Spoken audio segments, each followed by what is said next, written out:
Missing phone again, huh? Part two. Man, I'm All struggling.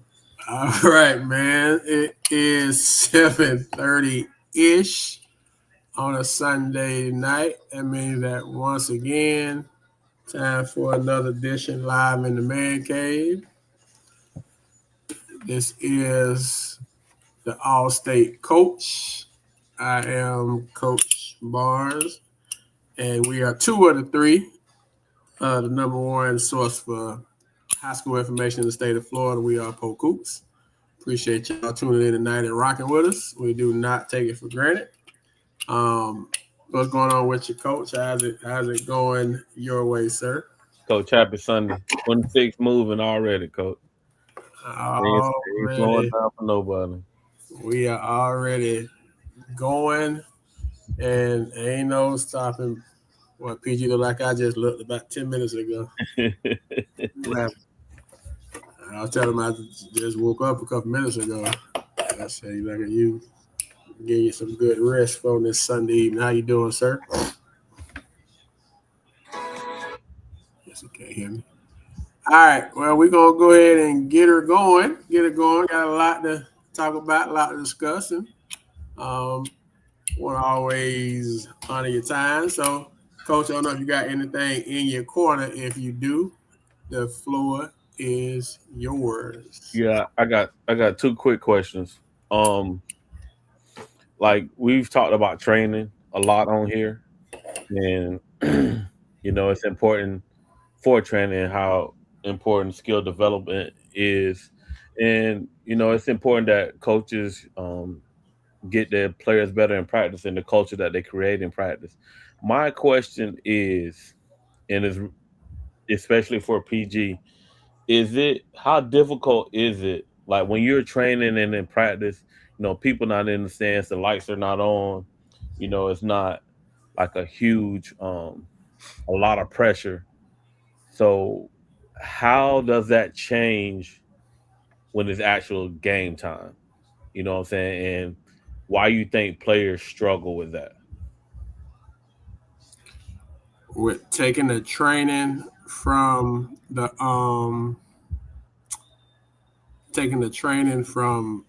training to actual like game type scenarios and stuff. Um, I just don't think that you can. I don't think you can simulate game. Cones don't move, chairs don't move, people move. Um, and I think that over time, some people, and I'm not saying, I'm not knocking anybody's strategy or philosophy. I think there's been an over reliance on training as opposed to going and going against humans. I mean, I don't know how to say it, but human, you can't substitute human. Yeah, Frank, go do. Anyway, so my take on it is, I guess the training is nice, but you can't simulate people, and I think it's got to be more of a balance, or should be more of a balance with it. And I don't know if it is. I think some people training camp. I remember when and it's not basketball, but I remember Tia used to say this. We would do 7-on-7, and guys would be out there on 7-on-7. They be looking like all stars, and CJ be like, "Dad, they just what do you say?" He say t-shirt All American, a shirt and shorts. That's how he say it. Cause it's like when you put pads on, you pad up, and you got offense defensive line. That stuff changing. 7-on-7, you can run whatever route you want to run. You can zigzag and all that. That stuff ain't realistic when you actually put some pads on. So sometimes it can be fool's gold with all that training, and not knocking anybody with the training, but sometimes I think it can be fool's gold. I still think that you can't substitute humans for chairs and cones.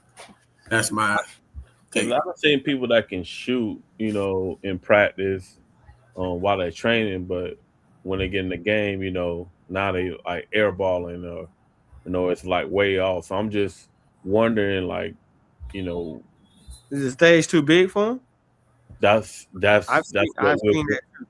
I've had a That's what teammate. we're going through right now. I've had a teammate been very inconsistent. Could make everything while training. Also could do that in practice, but when you get a crowd in there, just very inconsistent. I had a college teammate like that. Bones over cones. Coach Blicker, shout out Coach Blicker in the chat.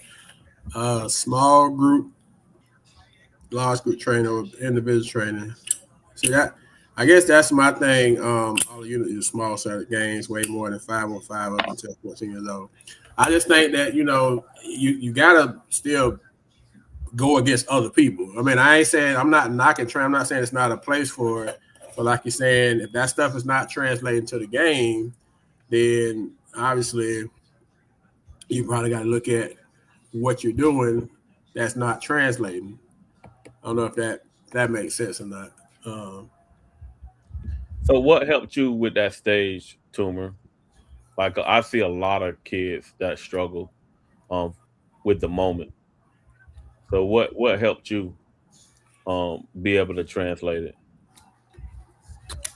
It was just natural, bro. I wasn't afraid of the moment.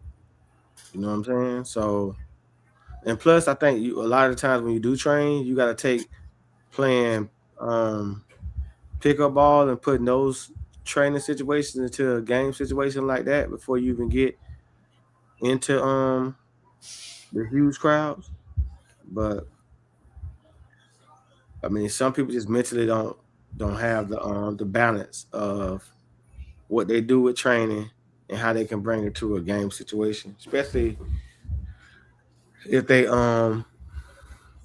miss a couple shots or do something where somebody defends it well.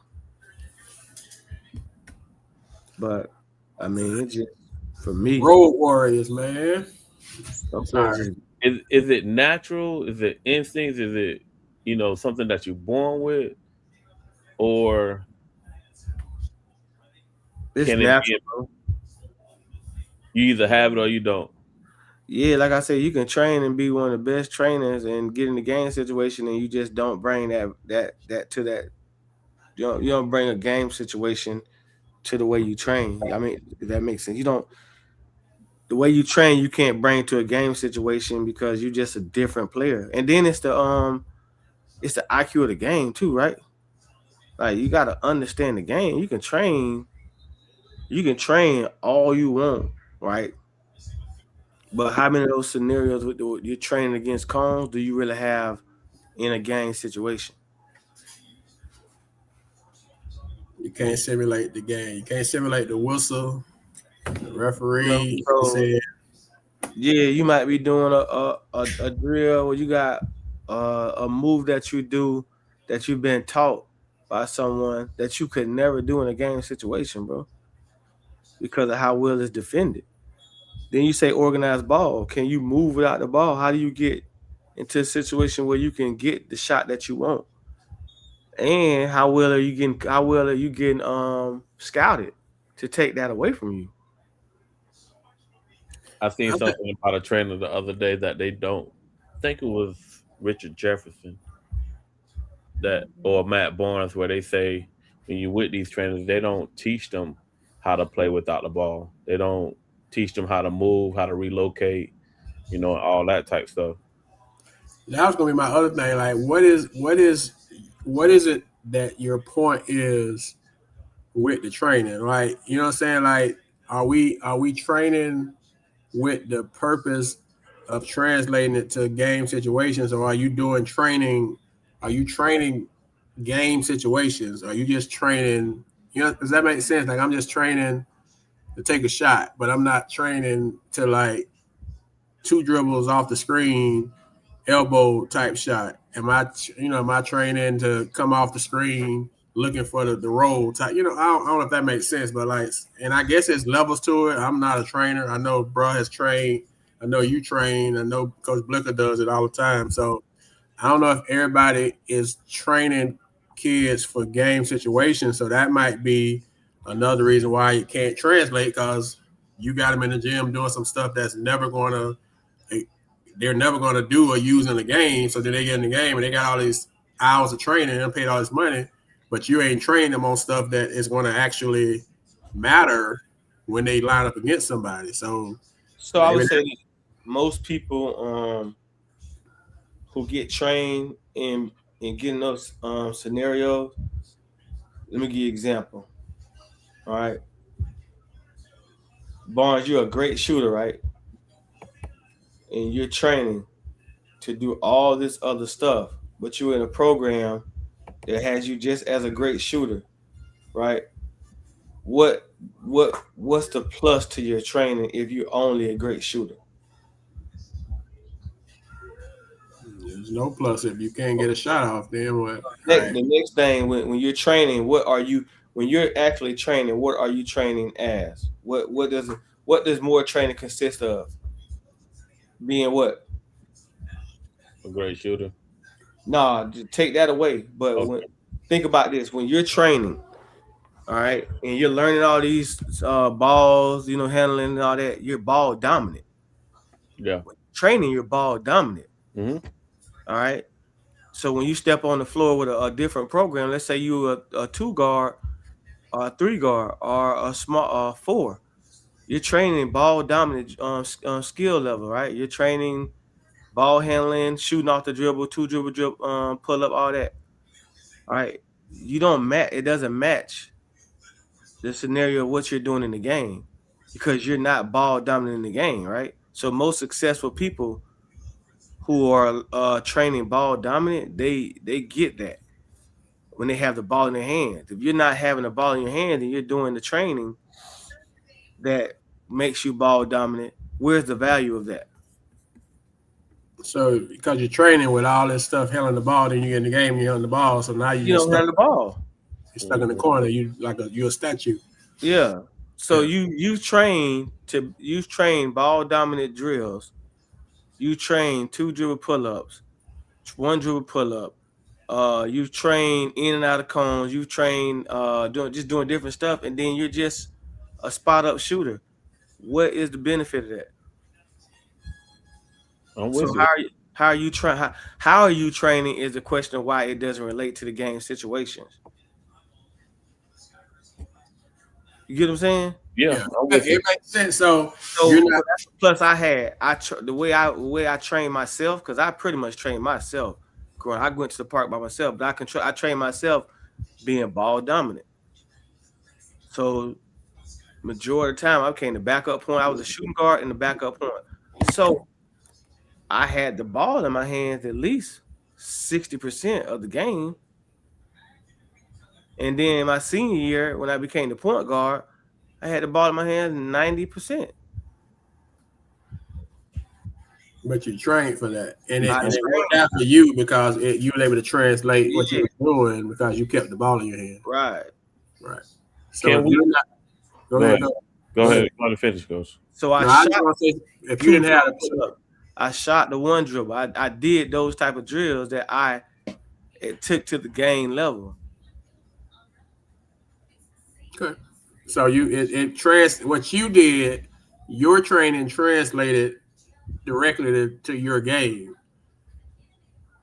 That happens probably what about 20% of the time? Is that too low of a percentage that?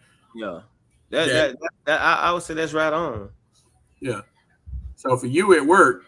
For 8, and probably another kid, it might work. But for 8 other kids in that 10, they're doing something in the training that they're never going to do in the gym. So then it doesn't translate. So do you need it? Yes, but does it make a transition for what you're doing on that team you're on?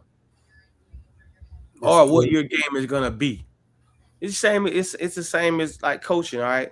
I know Scott had me at the backup point from sophomore and junior year. I played backup point guard, but he put me in that position because he knew I was going to get recruited as a point guard. So my senior year, I had to transition to being the starting point guard.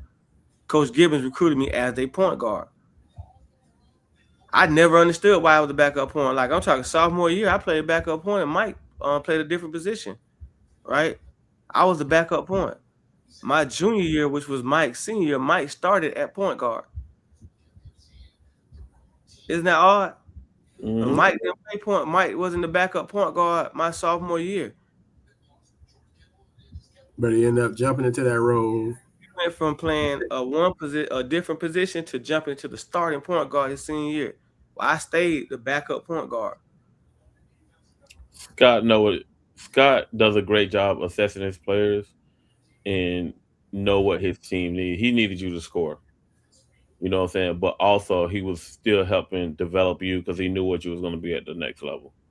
And I think a lot of programs miss that because they don't look at what the kid's gonna be at the next level, and that's why we don't see. We don't see what training, bro. I don't know. I mean, training's so different now, bro. Like my training is considered basic to what the game is now. Yeah. So I don't even know what the training is that they do. But I think you made a great point earlier when you was talking about the moment, and I think we don't discuss that enough, right? I think the moment separates average and good between good and great, right? Because we get criticized for rankings, right? We get criticized um, because our opinions on certain players. But in the moment, are these players producing how they should? Because I think a lot of people look at it as a kid's potential, you know what I'm saying, or what they could potentially be, or something like that. But when the moment comes, right, you see some kids excel. Then you see some kids where you don't even know that they're on the court. I think the moment separates between average and good and great. You know what I'm saying? Because those great players, when that moment comes, they don't shy away from it. You know what I'm saying? They still find a way to produce. The moment is a complete game, right? We're talking about a complete game at the moment. Mm-hmm. So I don't think you can train for that moment. You got to just have that it. And that's what I'm saying. Yeah, is that I'm agreeing with you. Like I'm. Yes, I know you are, and that's what I'm saying. And I think that's what separates some of these kids when we talk about from week to week. You know what I'm saying? Like when I'm blowing a team out by 30, it's easy for me to have confidence and continue to strive. But yet when I'm in a big game, I meet some opposition, yet now my stats look like, 2 points, 4 turnovers, whatever. I'm just saying the moment separates players. And I think that's something that I look at a lot also. You know what I'm saying? What do you do in those moments? the moment feel it, coach. The moment was just too big for Philadelphia just now, and they pros are getting paid penny money. It's helmet to the left, shoulder pass to the right. It's like people try to criticize us about Toby. They just lost. Try to criticize us about Toby, but every big game, that kid has a big game. You know what I'm saying? Like when he plays against high level talent, that kid has a big game, and without question. You know what I'm saying?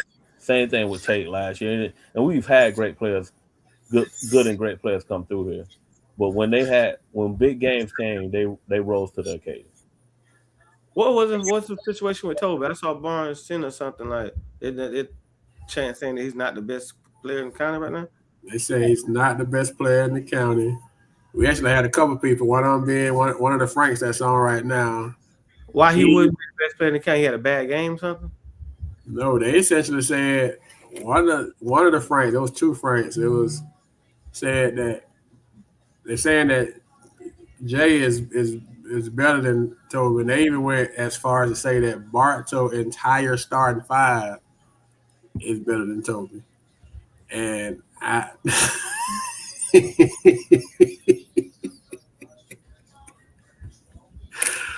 bruh, I mean, he went from he ain't the best PG, in the county to now you got, because Barto is ranked in the country.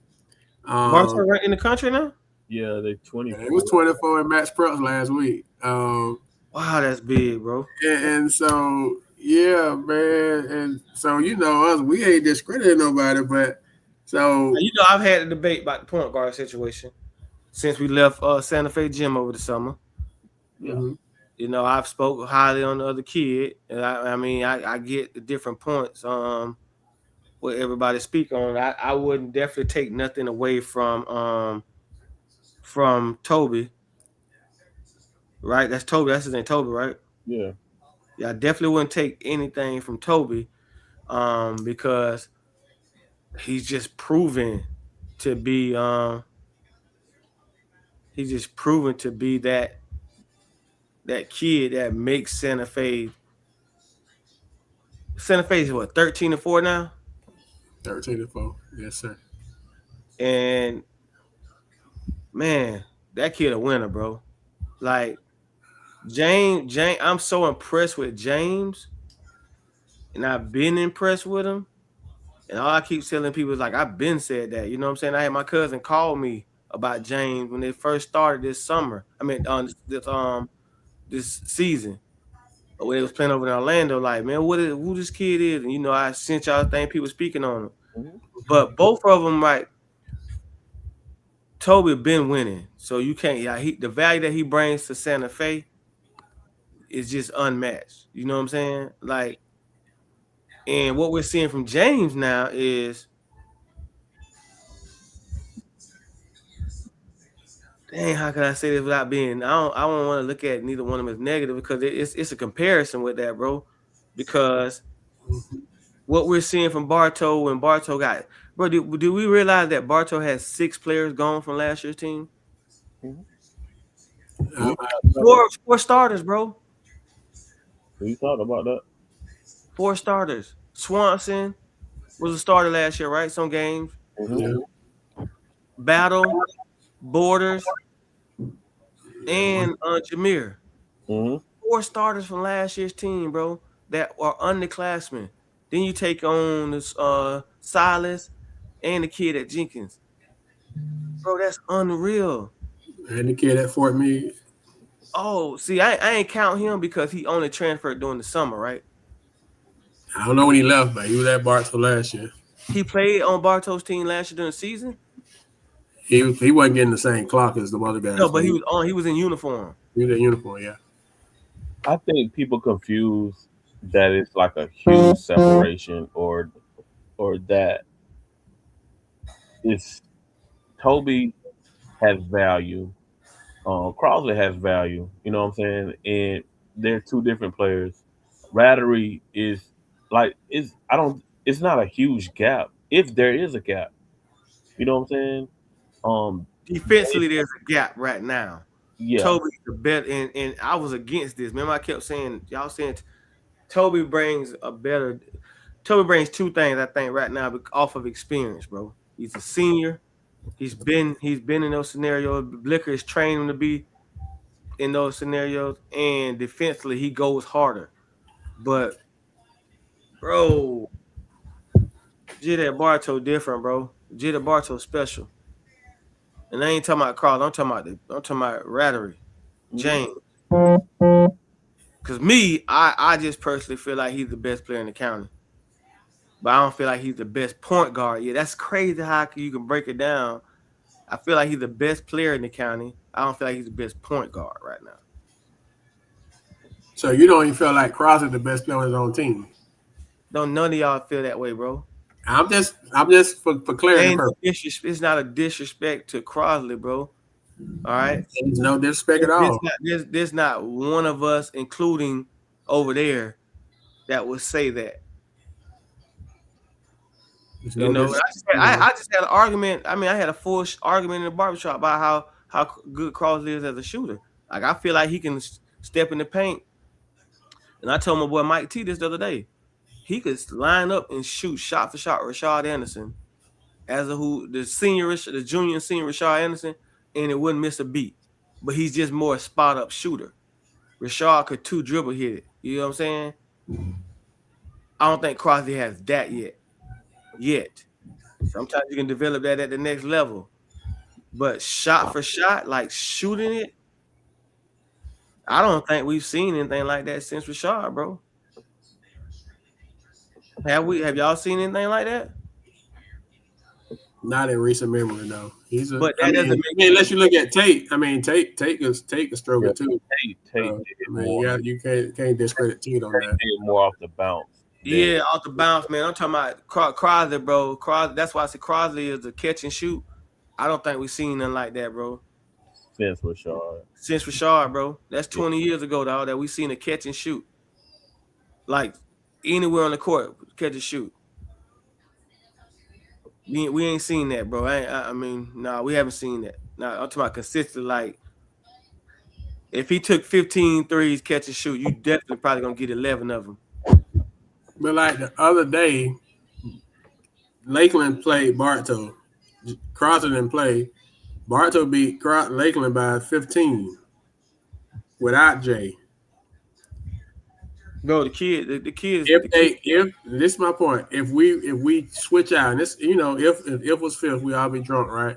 If we switch out Rattery and Jay, do they still beat Lakeland by 15? No. If you take Tate, and I guess that's my thing. Like, I personally think, like you said, the person that makes Bartow go, and I was talking to somebody about this earlier, is Rattery. If I'm scouting Bartow, I'm attacking Rattery, trying to get him off the floor. I think without him, stuff gets real shaky. Nothing against Jay, but I mean, they just showed it. They just beat a district team that's pretty decent. That's going to end up probably being in the playoffs convincingly without him. And I saw what Frank said something about Tate is a system player because of what Mike is doing. But you can say the same thing about Jay being a system player because of what McGriff doing. They both got Hall of Fame type coaches that's coaching them. So you can't say one without the other. You can't say that Toby is only great or good because of what Mike is doing, what Blick is doing, but then you're not giving what Rattery and Jay is doing and what McGriff is doing. And that could be me down on that hill, but you can't give credit to one and not to the other good coach. Yeah, both of them, both scenarios, you couldn't be without one. Right. But I would say this, bro. You put Rattery on any other team, it's 20 to 25 a game. Come on now. And I don't disagree. Like, the kid is talented. Jay is talented. You know what I'm saying? And even that being said, I think the key to their success is actually the Link kid. You know what I'm saying? Because he has to rebound and be a force defensively. And I think he balanced everything out because they're gonna get so much attention. You know what I'm saying? If he doesn't defend and rebound and he's scoring at a high level too, especially in some of these games that I've seen him play, we can go back and forth on, like, we all have our opinions and we all, favor some of these kids. I think it's a hat off to these coaches getting these kids ready. You know what I'm saying? These kids are special. You know what I'm saying? But we don't want to take away from any of them. And I think that's what people try to do to us, is make us take away from what makes these kids special. Like, Toby is special for Santa Fe. Whether you say he a system kid or not, I don't agree with that. No, Toby's not a system kid. Toby will do it. I don't agree. Every team would want Toby. Every team would want a Toby, bro. Mm-hmm. And he's special. He's special at the position, dog. Like, but what he does for Santa Fe is, you look at Santa Fe get on the court and you say, no way this team finna beat us. And he has something in him that makes everybody else go. That not too many can do what he does, bro. So that's why I say, like, it's crazy the way I put that line in, that because both of them play that position. That this is my opinion, hands down. I've been saying this, but now I'm officially saying, like, James Zero at Bartow is the best player in the county. Toby's the best point guard. Like I said, I respect it. Leadership. You could just go on, bro, but I mean, I can't take that off of him as the best point guard with another point guard leading the team, and they ranked in the country. You say, but I think James right now is just proven. Like I don't agree with the Crosby being the best player in the county. I think James is the best player on Bartow, and I think he's the best player in the county. Like I said, I respect it. Like I said, we disagree all the time. I don't agree with him being the best player. You know what I'm saying? But I'm a fan of him for sure. Who's the best player in the county in your opinion? What are we talking? Production? Are we talking potential? Who gets the MVP? If we start the season right now on January, who gets the MVP? Who gets the MVP? If we stop the season now, I'm picking Toby. If we stop the season right now, I'm picking Toby. You know what I'm saying? I got Toby. But I can tell you that gap is not big at all. You know what I'm saying? I love what since I saw him, I said that, bro. I'm just saying it out loud now. Yeah, for sure. And over the break, Crosby has been 10 times better than over the break. He's really taken off. You know what I'm saying? I ain't saying that. Yeah. I love the Link kid too. You know what I'm saying? I really love the Link kid. And then I'll ask y'all one question, and then we can move on from it, bro. If James was not on that team, he was number 7 of those 6 players. Is Bartow 15-1? No, they're not at all. And by the same token, if Toby ain't on Santa Fe, they not 13 or 14-4 either. But like I said, Bartow's is a really good team. You know what I'm saying? I think they need everybody that they have on there in order to make that team run. But like Toomer is saying, Rattery is definitely, I think, what makes them go, because you need a point guard, you need a veteran to help drive that machine. Just understand what I'm saying, and I respect y'all to the utmost on saying Toby, because I just said he's the best PG. Mm-hmm. Bro, they lost 4 starters. They got 4 starters floating around Polk County. 7. They got 6 players walking around Polk County off of the team from last year, and they're 15-1. That's scary, bro. Not in top hats off to the coaching staff and McGriff, but 15-1 right now, bro. No, it's easily his best coaching job thus far, in my opinion. And that's saying a lot. But 4 starters, bro. Like, we talking about 2 other guards. Minus Jameer, we had 2 other guards that were playing, giving some type of minutes in that scenario, bro. Yeah. Well, it's definitely, I mean, you can't knock it. You can't knock it. Like, I ain't saying I wouldn't give it to Toby, bro, because I think Toby's the best point guard in the county, hands down, off of everything I've seen, even watching Santa Fe. But to see this kid rise to the occasion, as well as Link, as well as Crosby, as we say, but they lost 4 starters, bro. And that kid is actually getting recognized on levels, bro, that we you know what I'm saying? Like, we had the little one podcast stop and do the whole interview thing about him. Yeah. And it's the reason why they did that, bro. We're not discrediting what you're saying. And if we was to line up stats, which we're not going to do, stats wise, because a lot of people, they hang on stats. I would y'all people that's saying it, just go line up Jay, James, and Toby stats. Just line them up for yourself, and we could do it, but it's not a gap at all. And we kind of posted some of the stats, and then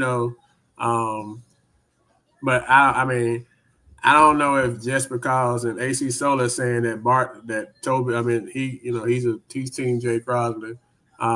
You saying that Crosby not on the team, they wouldn't be 15-1. And Ted, to your point, I think we all agree that Link is probably has the most potential, being the way he's at as a sophomore. It's just hopefully he, and I personally don't think he's done growing. I think he got a couple more. I think he'll end up 6'9", 6'10". So if he can maximize his potential, And yeah, the sky's the limit for Link, and we're all saying that. And he seemed like he's starting to scratch the surface. He's starting to figure that out. So hopefully, we want him to continue to progress toward that to that end. But I mean, AC, to your point, they didn't have Jay the other night, and they beat Lakeland by 15. So I mean, they did all right without him. I'm not saying now McGriff ain't gonna just want to. Obviously, he want him, but they definitely did, and that goes to another point. So that's five. So that's 5 people. Just look at that. If you want to add Jay to the other 4 you just mentioned, if Lakeland they have 5 people that started or got major minutes last year and went and beat a playoff caliber type team that Lakeland gonna be by 15. So, I mean, who would get beat by 40? Don't let's just hand down. He's saying Lakeland they would have beat Lakeland by 40, but the point of it is they wouldn't have beat Lakeland by 40. First of all, second of all, they beat them without him. Is the point we're making? That's all we're saying. So let's just keep it a buck. They beat them convincingly without Jay. That's all we're saying. The score wouldn't have been no different from having Jay on the floor. It might even been less, bro. Come on. So I tell you this. I say this loud. Lakeland is a threat to Bartow. Exactly. When the last time? It's gonna take but a little bit. It's gonna take some adjustments for a game. If some adjustments happen, Lakeland is a threat to Bartow. And there's a reason why the energy that was given to the preparation, which we won't talk about on here, but we know the preparation that went into them getting ready for Lakeland, and I think we kind of know the guy that runs Bartow enough to kind of have an idea. But once again, out of respect, we won't go into detail of it. Frank, trust me, boss, you don't even know a little bit of the half of it. Half y'all that's in the chat don't know a little bit of the half. Hey man, Chicago just beat Green Bay. I thought Green Bay was going to the Super Bowl, man, and they couldn't beat Chicago. Yeah, but anyway, see, and that's the thing. We'll move on though. So, this past week, Terrell Berry from Discovery went over 1,000 points for his career, and he's like the 3rd or 4th person that's done that this year, right? So my question, PG, you can relate to this because you was a high scorer at Mount Dora. You one of the top scorers in school history. I think you still are the top scorer in school history. Was it hard for you? Or does it seem like, maybe I want to make sure I frame the question right. Is it easier now? Because it seems like more and more kids are hitting this.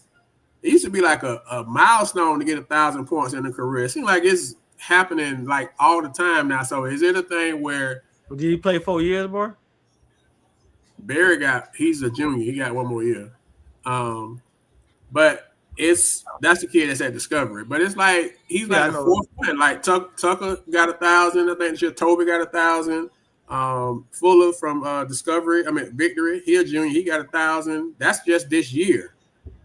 And so Barry like the 4th one. I may be missing one, but at least 4 kids this year have crossed the 1,000-point career mark. So I'm saying in today's game, has it become easier to get points? Because it seemed like you didn't see a lot of people celebrating 1,000 points for their career. It wasn't celebrated. So it would happen. It just wasn't celebrated. Okay. Celebrated. Okay. That's why I asked how many years they've been playing. 1,000 points ain't hard. Like I remember, back coming up in the 80s, as a little jet, I don't remember nobody celebrated 1,000 points. 2,000 points they celebrated. Even in the 90s, I don't remember nobody stopping the game because somebody scored. 1,000 points ain't hard to get. You know what I'm saying? Because we just think now they play 25 games. They played 25 games in the regular season. I'm pretty sure they counting preseason too. So we talking about 27 games, averaging about 8 or 9 points a game, or whatever. I'm not taking away from them scoring 1,000 points, but at the same time, I think we overhype it.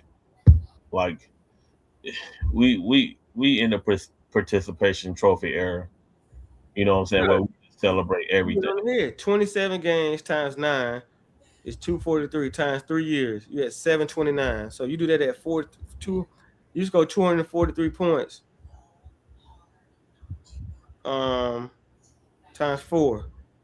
You get close to 1,000 points off of 9 points a game, bro. It's not hard. So it's fool's gold. So why are we celebrate? Well, I don't want nobody throwing that at the screen or blacking the screen out. Seems like we celebrating it more now. So why are we? If it's not that big a deal, what do we? Again, like I said, we're in a participation trophy era where we try to just celebrate everything. It's more of a positive reinforcement. You know what I'm saying? Like I said, it wasn't celebrated when we came to win. I didn't know they were celebrating it. So when do you remember that, Barnes? I don't remember that when we was coming. I didn't know they were celebrating it now. This is all new. We stopping games. We having we stopping games. We giving balls and I don't want to knock it. I don't want to knock it. I'm just asking. So people gonna probably take this negative, but I'm just asking the question. I'm not. They ain't doing that for real, man. Y'all joking. All right. You want me to see videos and pictures? Y'all pranking me. All right. Y'all pranking me. I mean, I just gave you a number. 9 points a game over 4 years is you like 23. You like 28 points from 1,000. But like I said, I know they kind of preseason too, Tuma, so they get more games than that. You know what I'm saying? So you getting at least 27 for sure. Bro, where you think I got it from? It's coming across the page. I ain't been on the show, man, so I figured you might want me to shut the screen off. Man, I depends think on the program. The program might not have had that. So out of respect for the program, they might not have 1,000-point players. There's nothing. I mean, so it's a different time, I guess, and I have to remind myself that I'm old school. I'm Unc in the club, as they say, and how I look at stuff is different than how it is. Things are so, like you said earlier, things are so different. But yeah, bro, they celebrate. Okay, so if it's Discovery is probably like a 3 to 4 year program, right? But he just got Discovery this year. No, I'm talking about the program basketball. How long has Discovery been a program? It's been longer than 3 years. It's been about 6-7 years. So they don't have that. They probably don't have 1,000-point scores. So I don't see nothing wrong with it on that side. Because the program is good enough.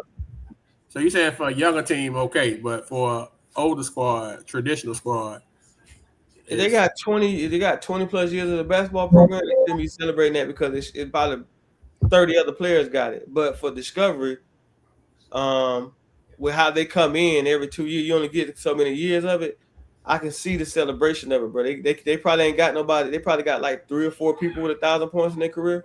Okay, that's a thing that okay. By the time they hit year 15, 1,000 points should not even exist.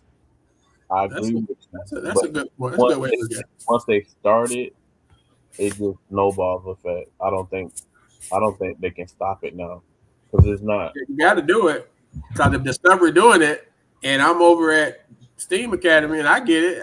You can't not celebrate me. So yeah, now at this point, everybody, you can say it's monkey see, monkey do now. I don't think people. Celebrate one kid, forgot about another kid, then they had to go back and backtrack. I think it just caused more problems than anything.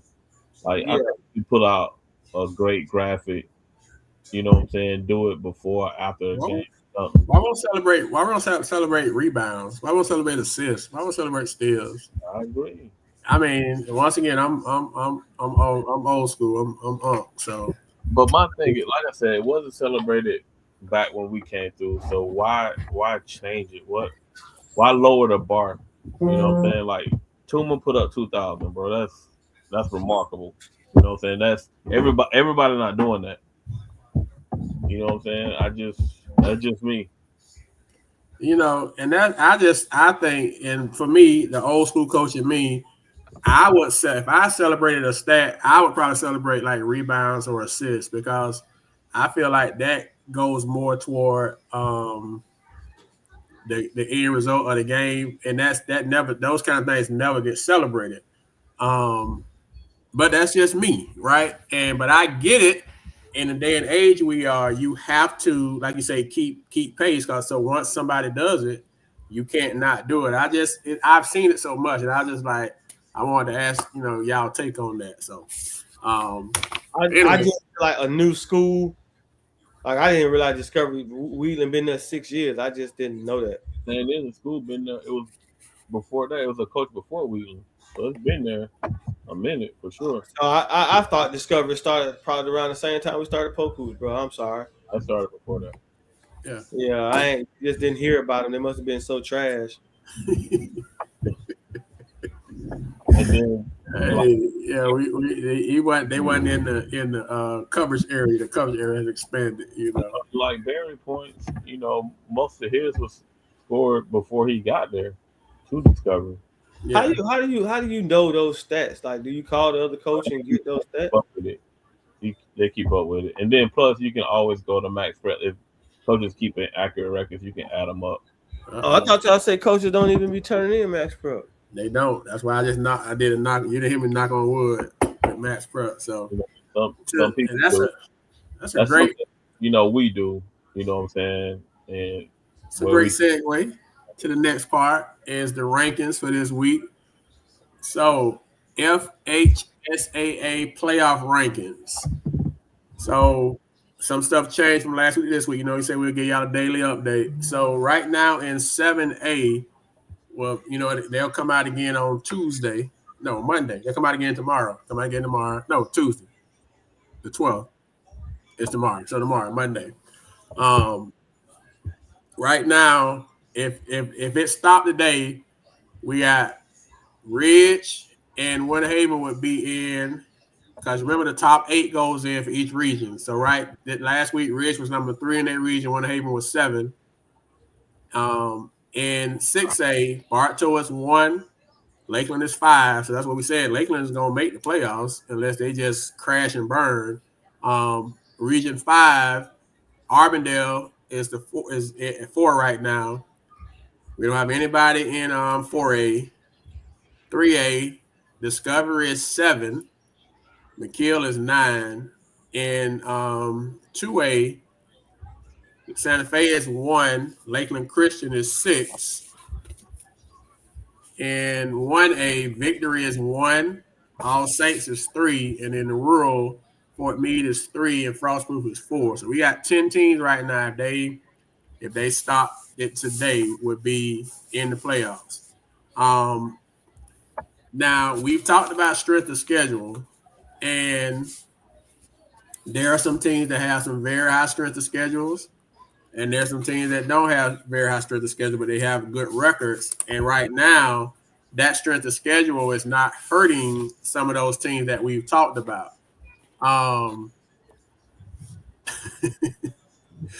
Man, I can't tell you how much I get killed when I post something, and people don't always post their stuff on MaxPreps to your point, PG. So I go looking for the stuff. Because sometimes they'll submit it to me, sometimes they won't. I go looking, it's not on there. So all I can go on, because this at the end of the day, y'all know that this is not all that I do, it's not all that Coach and PG do. So if I get up in the morning, I'm gonna check the stuff, and by 7 a.m. I'm trying to have the stuff out to people. Kind of look at it like, how people wake up and they want to have their morning paper, they want to read the paper with their coffee and they donut or whatever you do. That's my thought process. So I'm trying to get it to you by 7 a.m. I'm trying to get you the scores from last night if I don't post the night of, and get you what's going on for the day so you can plan your day. But if I go to MaxPreps and you ain't got nothing on there, I can't post what's not on there. Then people be ready to say, this our record is this, or this was the score. Well, hell, where you gonna put it up? And you, like I keep saying, you ain't gotta tell me. Just post it on MaxPreps like you are supposed to do. I'm not asking you to do nothing that you ain't supposed to do. But anyway, so that's the region. Now, if we look at class ranks, just for giggles, Ridge is ranked number 11 in the state in 7A. Ridge in 7A. I'm just talking about the top teams. Bartow is number 2 in 6A. Arbondale is 24 in 5A. Discovery is 18 in 3A. Santa Fe is 4 in 2A. Victory is number 5 in 1A. Fort Meade is number 10 in 10. Fort Meade is number 10 in rural. All Saints is number 18 in 1A. And so those are the teams that are ranked in the top 25. Frostproof is number 22. So we got like 8 or 9 teams that's ranked in the top 25 in the state. So are they really doing a bad job? As we say that, how it ends up, we don't know. But at this point, and all we can go off of is what's posted weekly. And this is state stuff. This is not county. This is how we look against the rest of the state. So, Coach, I know you more and locked into it. PG kind of in and out with it a little bit more so than you are. What's your take on us as it relates to how we doing state-wise? Are you surprised? Is it about normal? Because I know, like for Frank says just Santa Fe, Bartow, and Victory, and that's it, cut off. But other teams are playing good basketball too, based off of their rankings and how they are looking in their region and for the state. Now, like I say, this is just as of January 5th. We still got a whole month, so a lot can change. But as of right now, what's your take on it? All right, so it depends on what your goals are, right? So if your goal is just getting into the playoffs and you put together a favorable schedule to make sure that you're improving and building your program and just trying to get there, having that mid to low SOS, that's okay. Because what you don't want to do is lose a bunch of games, lose your team. Now you got a disgruntled program. The people that's having this low SOS, but they're winning, you know what I'm saying? And the state still rewards winning, right? So their job right now is to hold on to it, Barnes. Like, I think All Saints is number 3. They got to hold on to that, once the playoffs start. Because if you start sliding, you know what I'm saying, you end up in that 4 or 5 spot, then therefore your opponent gets even tougher. And then you're on the side of the 1 seed, it gets even tougher. Like I said, this is always chess, not checkers. Like even with you talking Santa Fe and Victory, right? They number 1 in their region, correct? But we know what their goals are if they get to the Final Four and get to the state championship game, right? But the thing is, if they make the Final Four right now, remember they reseed the Final Four. So if they go into the state finals right now, they'll be the 4 seed. So guess what? They have to play the 1 seed. You know what I'm saying? So it's important for Blicker and Victory to have a tough SOS so they can continue to climb up those charts. Because when they reseed it, you don't want to play the number 1 seed. You rather take your chances with the 2 and 3 seed. I mean, yes, you happy to get there. You know what I'm saying? But it's still strategic. Like I said, some people just be happy to get there, Barnes. Some people are trying to really win a state championship. You know what I'm saying? You got to position yourself in order to do so. If you just happy to get there and you just willing to go through that gauntlet in order to do so, then so be it.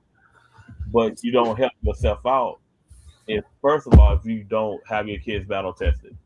So if your kids are not battle tested, you get in the playoffs, you run up against somebody that has been battle tested, you can't be upset with the result. You see people all the time, well, their record is 20-5 and such and such record is 12-11. Yeah, but their SOS is 16, yours is 5. You know what I'm saying? They don't play good teams all year.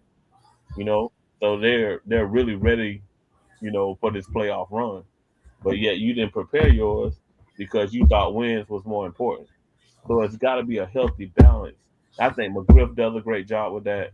Flicker does a great job with that. And Fitz does a great job with that, where they schedule really, really tough, but they also schedule where they can get, their rivalry games, and they get other games where they're not just totally beat up in those particular games. Then we got some people don't schedule at all, right? So when they do play a tough team, their kids are not prepared.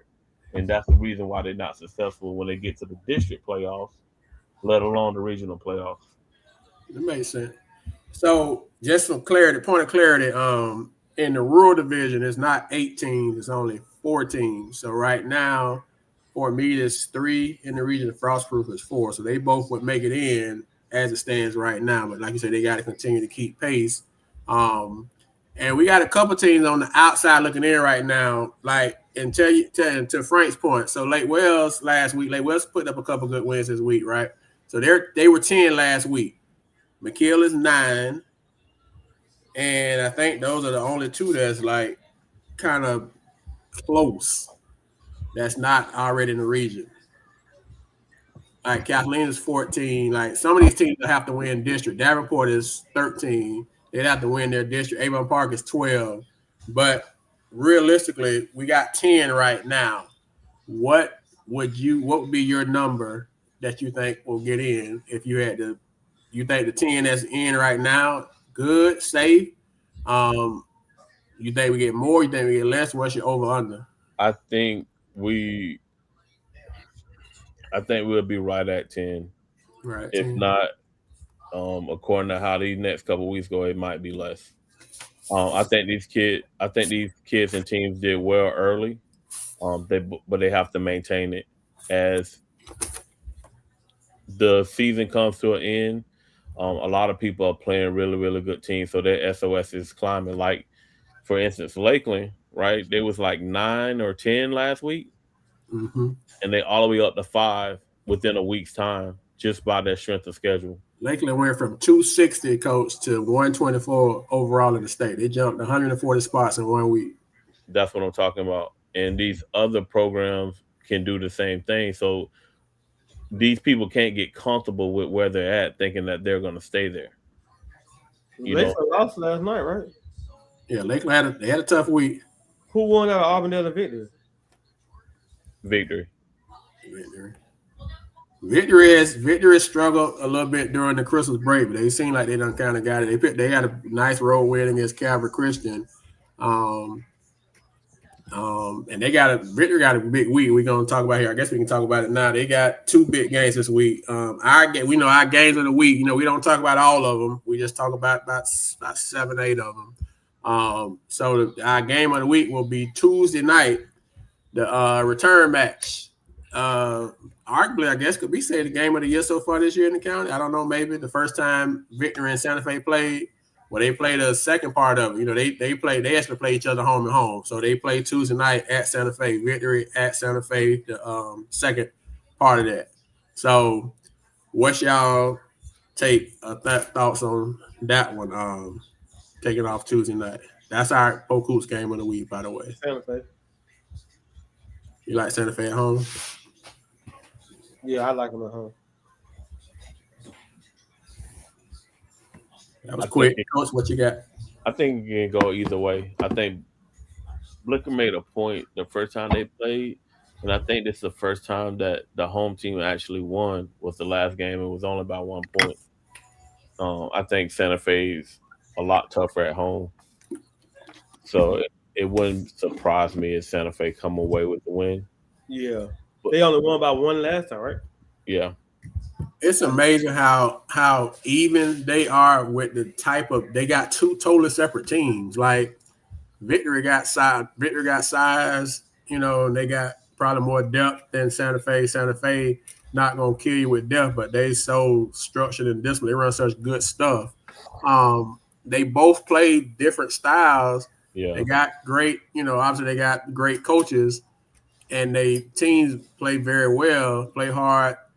And it's just amazing how 2 teams that's totally opposite are actually similar. I don't know if that even makes sense. Kind of like what PG was saying about the whole Rattery best player, Toby best PG. This kind of don't make sense, but it kind of do. But I think they very evenly matched, and like you said, it could go either way. And they play this how it is. Victory definitely going there and win their game. Yeah, and I if they control the boards and play well defensively, I think they will go in there and win it. But like I said, it's evenly matched with these 2 because they're so familiar with one another. You know what I'm saying? They're going to be up for this game. I think it's not going to really come down to the key player. It's going to come down to one of those role players having a big game. And who is that going to be? for either one of those teams. I'm curious to see. And then They're you probably got the only two teams that play each other twice in the county, huh? It's how Auburndale and Winter Haven always do it. South Delaware Haven. That's the home and home is a thing of the past in the county. And that game is going to do great for both of their strength of schedules because they both so Yeah, high. they're best for And so you can get your strength of schedule increase and don't even have to leave Lakeland. Don't have to leave the city limit. So it's great for both of them that they actually play each other, and that they helping each other. You know what I'm saying? So they play each other and then they don't play each other the rest of the year, and they can go on and focus on, the task at hand in 2A and 1A, which is getting back. So that's our game of the week. We got some other interesting games. So also on Tuesday night is Arbondale travels over to Bartow. And so you got the two longest tenured coaches in the county. Both of them came at the same time. Both McGriff and Coach Robinson. This is year 24 for both of them. All at the same school. So we've talked about Bartow and what they've done and what they've been all year. What is our talking? I saw what Frank was saying that Arbondale and Arbondale on paper, talent wise, Arbondale still has talent. They probably still got the most talent in their region, but it's been a struggle to find the consistency. And I know, I'm not saying that Coach Robinson probably ain't thought himself, him and his staff, but what will it take for Arbondale to find their groove, I guess, and can they do it? And let's take a second. Bartow, it's Tuesday night. It is Jersey night in Bartow. So, and they doing so. Now they doing themes, coach. They doing whiteouts. They doing countdown. They doing daily flyers.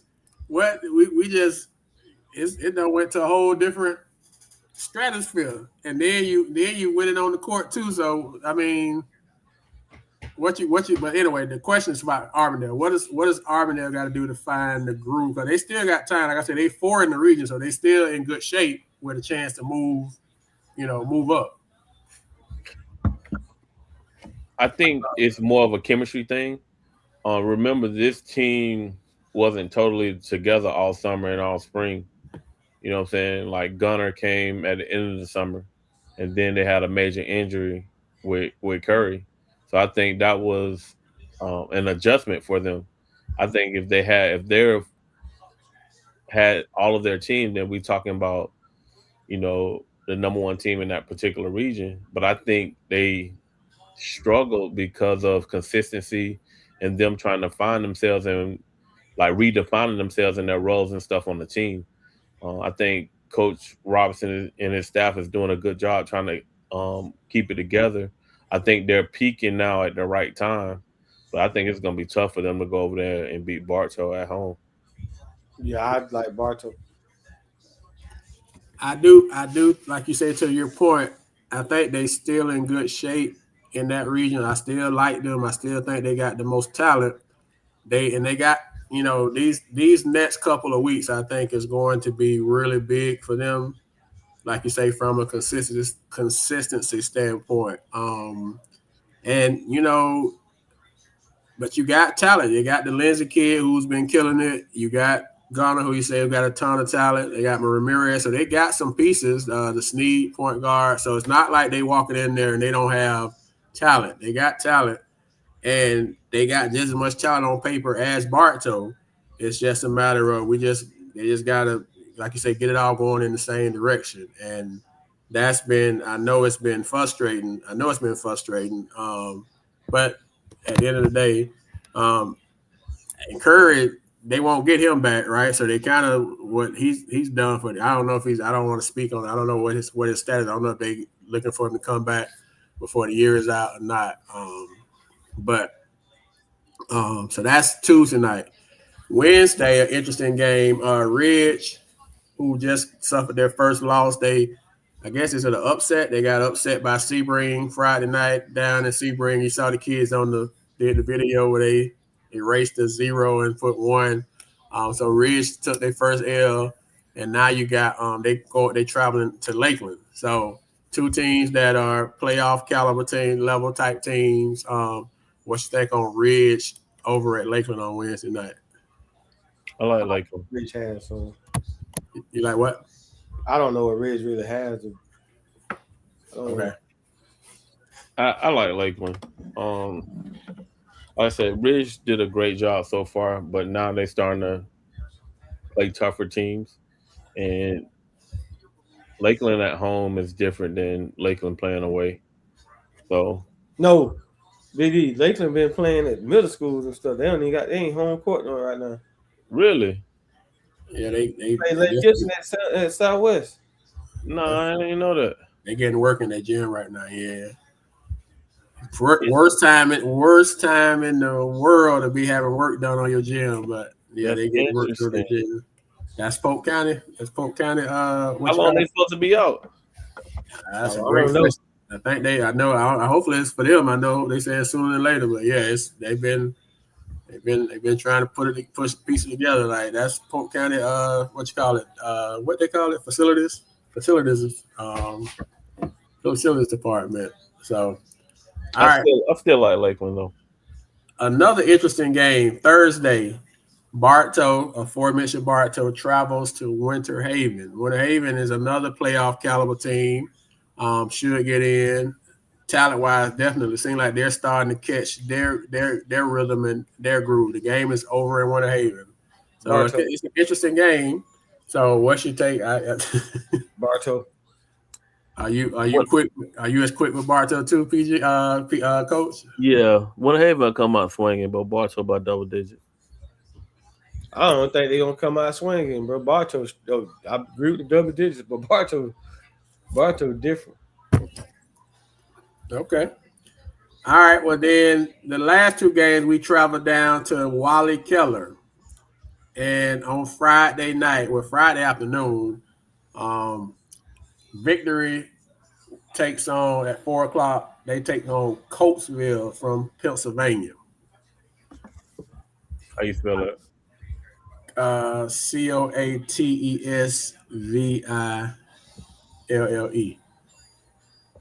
So Coatesville, Pennsylvania. So Victory goes to Wally Keller. Y'all that don't know, Wally Keller is like one of the premier shootouts in the state. And so we got two teams that got invited this year, which is down from last year. Last year we had about 4, I think. So we got it just say Coatesville, PA, Coach Blicker. So I don't know if that's Pennsylvania, Philly or not. But it just say Coatesville, PA on the Wally Keller schedule that McGriff sent me. I mean, they Coatesville is actually in Coatesville, PA. I don't know if that's close to Philly or what. It probably is. Their strength of schedule is like 11. They're 10-3 right now. I think it's a good game, but I'm gonna take Polk. Yeah, I'm going for Victory. I think that's another strength of schedule game. I'll tell you. So you got I like Victory. I don't like them playing at 4. I think Victory, being a City of Palm team, should have played later, but I don't control that. Well, the game of the night is the 9:00 game. So at 9:00, Bartow, the aforementioned Bartow, takes on Jacksonville Providence. And Providence is like number 12 in the state. They're number 2 or 3 in 2A. I know Coach Blicker can speak on them, I'm sure, like at length, because I know he's looked all that up. But that'll be a big boy game, literally for Bartow. Those people got a couple 6'8" guys, so they got some size. What's your take as you look at that? What's your take on Bartow, Jacksonville, Providence? That's the nightcap of the Wally Keller at 9:00 that night. I'm going for Bartow. I think Bartow should be fine as long as everybody playing. If somebody missing, they're not. I don't like their chances. They do have a common opponent with Olympia. They lost to Olympia by 1 earlier this year. It'll be a good matchup. They got a pretty good PG, as Coach Blicker would say. I was gonna say they got a pretty good PG, and obviously saying Ratter is pretty good. But they both 2 in the state in their classes. Bartow number 2 in 6A, and Providence number 2 in 2A. Bartow right now is number 7 in the state. Providence is number 19 in the state. So it's a top 20 matchup. So Right. it's a But neutral Bartow site. can't they can't go in there without all their bullets though. You know what I'm saying? So I'm hoping that they're healthy and they have everybody. So But I definitely like Bartow though. okay. All right. So that's what we got for the week, the games of the week. Obviously, there's more games than that, and we post them daily as we always do. There's also this this weekend. The JJ Etler Classic is going on over at Lake Region. They got 3 games. We'll post those games as well. So shout out to Lake Region for continuing to honor the kid JJ Etler's legacy, Coach Shake and his staff. Um, and we will post the top 15 just so y'all know. The top 15 is based off of not just records anymore. We also put in the strength of schedule and how they look against the rest of the state. So you'll see there'll be some movement this week with the top 15. And we just going in parentheses, instead of putting the records, we're gonna put the points based off the point system of where everybody um the way everybody kind of lines up. And then we'll also do the honor roll. We'll post that tomorrow as well. No, we already posted honor roll. We posted honor roll today. So had some good performances. So, Coach, before we jump off, man, what's your advice? I know you're kind of going through something. You and Coach Lawson, y'all going through something y'all have not went through in a long time. So maybe you can get some advice to some people before we jump off, as you're dealing with a little adversity, a little something that wasn't, you can't prepare for the injury bug, and you can't prepare for just, a little bump in the road. So what would be your take? You ain't got to give all the sauce, but what would be your take or your advice to anybody else who may be going through it a little bit? Um, as you work through this we work through the MLK weekend. Um for us, we're not hitting the panic button, but we are making adjustments. We've been talking the last 24 hours, and what we're not gonna do is panic, because if you panic, your kids are gonna panic. But it's also um, we're being able to evaluate our kids and what we can trust them with and what we can't trust them with in order to prepare, for the playoffs. Our focus right now is to be the number one team um, in 7A Region 3. And then we're focusing on making sure that we're in the best position going into the Final Four. We're not really worried about, where we rank that overall in the state. What we're trying to do is get um, those 3 through 7 kids better, because we're going to need them in the playoffs. We know what Q and Serenity going to do. But if those 3 through 7 kids are not better, we're not going to be able to accomplish the goal that we want to accomplish. So right now, we focus on development. We focus on giving those kids experiences so they'll be ready for the moment. Like, we got one of the toughest schedules in the state, and it doesn't get any easier coming this weekend, because we got the number one team in the state on Saturday, which is Miami Country Day. We're not running for nobody. We're not making no excuses. Um, the advice that I have for coaches now is that you got to be strategic and intentional about what you're doing in practice and what you're doing in games and what you're working on in order for teams to be in the playoffs. And you need to be working on what strategy that you're going to use in the playoffs, and narrowing down your rotation. You should know who you can trust with what. So now you should be getting into that playoff district tournament rotation and what people roles are going to be, what you're going to trust them with, um, things that you're going to run, things that you're going to throw out. If you need to install something new, all that needs to be now. Because at the end of January, you need to be rolling and confident in what you're doing as far as strategically as a system and with your players. Okay. All right. Well, Coach, thank you for sharing that. I'm sure some people, hopefully, they could take from that. We're not used to Winter Haven, doing the adversity thing. So it's good to hear the process. So, people are taking crying like you 8-8. What y'all record is? So we like 12-5. No, it's not bad. Like, other people are making more a deal about it than we are. We knew we didn't have the team that we had last year, and then we got 2 starters that are out with ankles. They've been out a month, and we realize how important those kids are. So right now, we're just trying to get through this tough time without those kids. But when we get them back, like I said, we're gonna be in the lab trying to get better, trying to get those 3 through 7 kids better. Like I said, it's crazy because people still don't want to play us, coach. We supposed to have the LaDon tournament next week, and right now we don't have a Friday opponent because nobody wants to play us. It's unbelievable, actually. Is it?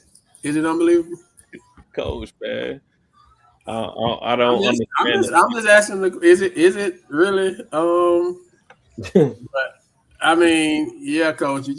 I just got to manage it, and I know y'all having to handle your business a little differently than in past. So hopefully the lesson that people are getting is sometimes adjustment has to happen, and even to the best of us, sometimes we have to pivot. And I guess that's the point that I want other folks to get. Because they be ready to say, y'all got this coach, y'all don't have to worry about this. Y'all got this coach, you hear that all the time.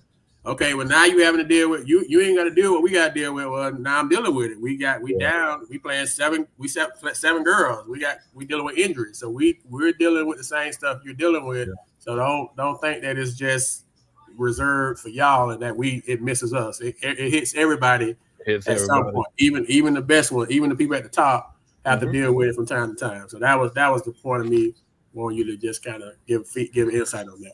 Fast. And we're not making excuses, coach. You know what I'm saying? We got to find a way to get it done, just like everybody else do. Nobody's gonna have no asterisk like, oh well, such and such hurt, or well, such and such they're dealing with this. It comes down to wins and losses. You just got to find a way. Got to find a way. Okay. Before we get off, Blicker say, when's senior night, coach? Okay, y'all have a senior night, people. Y'all got somebody's gonna play y'all a senior night. Y'all can't find nobody want to come play you. I think it's Tampa Catholic. Let me look right quick though. Got to give it to them on the fly. PG, you got anything for the good of the cause? Appreciate you tapping in. Blicker say it's a new you in 2026. You ain't black the screen at one time tonight. But in his defense, Blicker, I didn't do the top 15 either. If I did top 15, I probably lost him. So I didn't want to lose him. So we'll just post that tomorrow. Coach Blicker, Tampa Catholic 127. Okay. And so y'all, and a good thing y'all got, coach, y'all don't play again this week, so y'all can get a little more healthy, right? Y'all off this week too, right? So y'all didn't play again next week. Friday and Saturday down in Miami. I mean, y'all don't play till the weekend. Yeah, we won't play till the weekend. Okay. All right, man. Well, if y'all that's been you football people, man, the road teams have been road wars today. So PG, does that mean your guys in trouble? No, man, these guys just went for 4th and 2. That's why I'm kind of caught up. These guys went for 4th and 2 at the 4th and goal at the 2-yard line and gave us the ball back. We got 3 points out of it. Okay. Typical coaches, man. Analytics costing them games instead of getting points. All these games been close, and the Eagles they're gonna get rid of Brown. They're gonna get rid of. That's what I'm talking about, Toma. Okay, all right. Well, that's the world. Everybody against us. Let's do the obligatory because I don't think we're gonna be on. I think we're taking the holiday off next week. So you want to talk about it now? Because next time we jump on, the game will be over with. We gonna win. Ain't nothing to talk about. You nothing to talk about? We gonna win. We at home too. I say, boy, beat us at home for a national title. Boy, you good. So and how did that fall when y'all end up playing a home game? I don't even know how that. I don't think that's ever happened. That's why they want us in the playoffs. You think that's why they want y'all in because they knew y'all gonna get to the championship? I don't think they knew that. They didn't want us there because we were gonna be the most dangerous team. You know, Nick Saban. No, I told everybody, don't blame me, blame Nick Saban, man. He said it.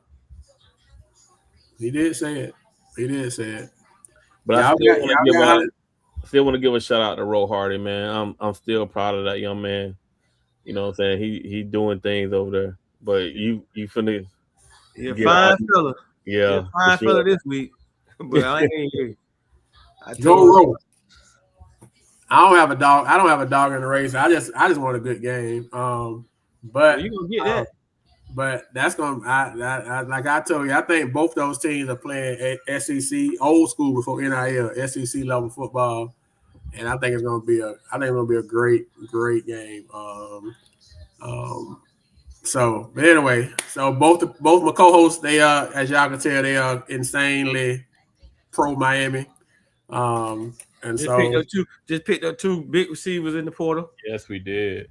So that means somebody coming. Somebody coming. If they coming now, quarterback from our state. If they coming, I think we're gonna get them. Tickets are available, Coach Cable, but they are like $3,600 a piece. I'll get that to my daughter before I go down there in the Sky Zone to watch the game on the bigger TV. Yeah, man. Coach Blicker, I'm trying to politic my way in a ticket into that game. I got kids on both sides. I'm hoping one of them slip through the cracks and give me a ticket. That's gonna be tough. And so some of y'all, I can respect some of y'all U fans because y'all been U fans, but man, there's some U fans that's coming out like, hold on now, when you start liking Miami, you get them. That's how it be though. That's how it be. Struggle years, because when we was on probation, when nobody was trying to rock with us, cause them bad years during the '90s, late '90s when we was on probation. PC Gridiron, shout out to PC Gridiron with the history fact. Last time y'all played the championship at home, y'all lost in Nebraska. Tommy Frazier. Ooh, that's history. That did happen. Not saying it's gonna happen this time, but it did happen. Yeah. So, but if it was fifth, we'll all be somewhere having a good time, right? So, yeah, for sure. All right, man. We appreciate y'all rocking with us, man. Like I said, we're gonna take a break next week for the holiday weekend, and so we'll be back on after that 2 weeks from now, and we will post the updated state rankings next tomorrow when they drop the playoff ranking. We'll keep y'all up to date with that. But man, we appreciate y'all rocking with us, man. Appreciate the interaction in the chat, man. Always good energy, so we do appreciate that, man. Until next time, we Polk Hoops. Y'all be safe. Thank you.